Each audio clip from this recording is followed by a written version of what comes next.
This is a nightlight Bluetooth speaker. As you can see here in the back, it has a USB-C connection to charge it, a USB to charge other devices. A pretty nice mode switch here. So if you're listening to music or studying at night, the coolest mode is probably the next one here. Once you're listening to music, it'll start matching. So right now I have it on Bluetooth. It's connected to my phone, so if I want to listen to music, I'll start playing. Let's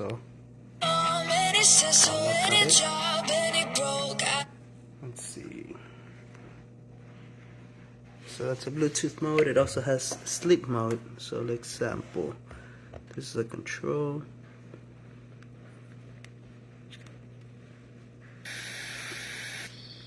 Bugs, fire, wind. Pretty cool. I like it.